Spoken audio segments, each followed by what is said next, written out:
Hello friends, ഞാൻ ഷീബ ടെസി. എൻ്റെ പുതിയൊരു വീഡിയോയിലേക്ക് എല്ലാവർക്കും സ്വാഗതം.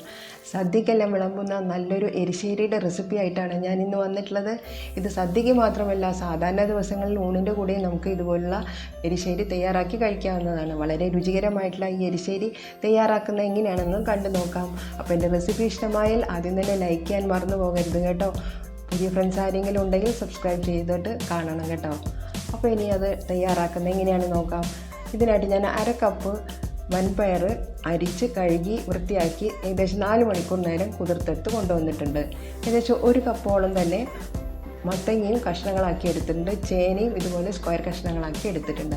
ആദ്യം നമുക്ക് കുക്കറിലേക്ക് ആ വൻപയറും അതിൻ്റെ കൂടെ തന്നെ ചേന കഷ്ണങ്ങളും കൂടെ ഇട്ട് കൊടുത്ത് വേവിക്കാം. അതിൻ്റെ രണ്ടിൻ്റെയും വേവ് ഏകദേശം ഒരുപോലെ ആയതുകൊണ്ടാണ് ഒന്നിച്ച് വേവിക്കുന്നത്.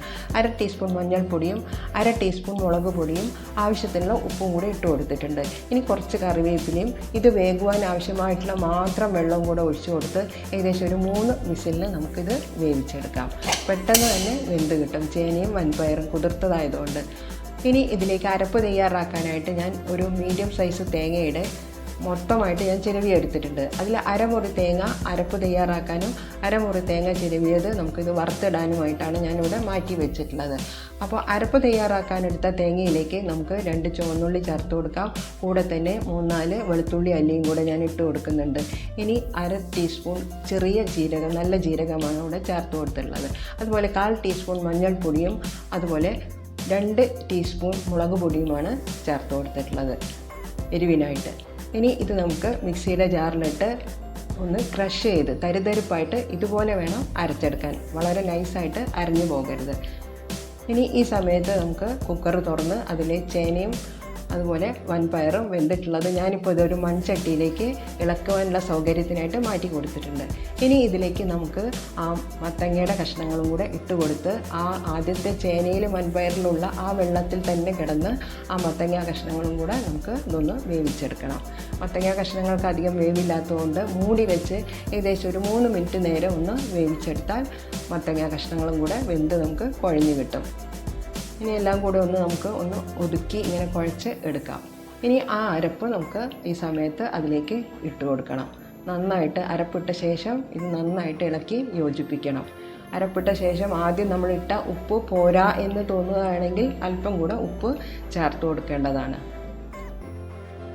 ഇനി ഞാനിവിടെ ആ തേങ്ങ അരപ്പ് തയ്യാറാക്കിയ മിക്സിയിലേക്ക് കുറച്ച് വെള്ളം, ഏകദേശം ഒരു 2 ടീസ്പൂൺ വെള്ളം മാത്രം ഒഴിച്ചു കൊടുക്കുന്നുണ്ട്. അതൊന്ന് കഴുകിയിട്ട് അതുകൂടെ ഈ എരിശ്ശേരിയിലേക്ക് ഒഴിച്ചു കൊടുക്കുന്നുണ്ട്. ഇപ്പോൾ ഇവിടെ മത്തങ്ങയും വൻപയറും ചേനയും എല്ലാം നന്നായി വെന്ത് ആ അരപ്പിൻ്റെ കൂടെ നല്ല മിക്സായിട്ട് കുഴഞ്ഞ് ഇവിടെ വന്നിട്ടുണ്ട്. ഇനി നമുക്ക് ആ തേങ്ങാക്കൂട്ടൊന്ന് വെന്ത് വരാൻ വേണ്ടിയിട്ട് ഒരു 2 മിനിറ്റ് തയ്ച്ച് വേണ്ട, ഏകദേശം 1.5 മിനിറ്റ് നേരെ നമുക്കൊന്ന് മൂടി വെച്ച് ആവിയിൽ ആ തേങ്ങാക്കൂട്ടും കൂടെ ഒന്ന് വേവിച്ചെടുക്കണം. ഇപ്പോൾ എരിശ്ശേരി തയ്യാറായി. ഇനി അതിലേക്ക് നമുക്ക് വറുത്തിടാം. അതിനായിട്ട് കടായിലേക്ക് ഞാൻ 2 ടേബിൾ സ്പൂൺ എണ്ണ ഒഴിച്ചു കൊടുത്തിട്ടുണ്ട്.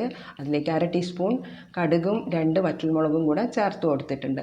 അതൊന്ന് മൂത്ത് വരുമ്പോഴേക്കും കുറച്ച് ഫ്രഷ് കറിവേപ്പിലയും കൂടെ അതിലേക്ക് ഇട്ട് കൊടുക്കാം.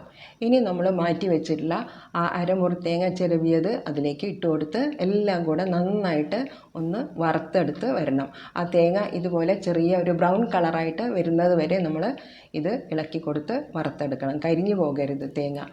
ഇപ്പോൾ നന്നായിട്ട് ആവശ്യത്തിന് പാകത്തിന് തേങ്ങ ഫ്രൈ ആയി വന്നിട്ടുണ്ട്. ഇത് നമുക്ക് ആ വെന്ത എരിശ്ശേരിയിലേക്ക് ഒന്ന് ചേർത്ത് കൊടുത്താൽ മതി.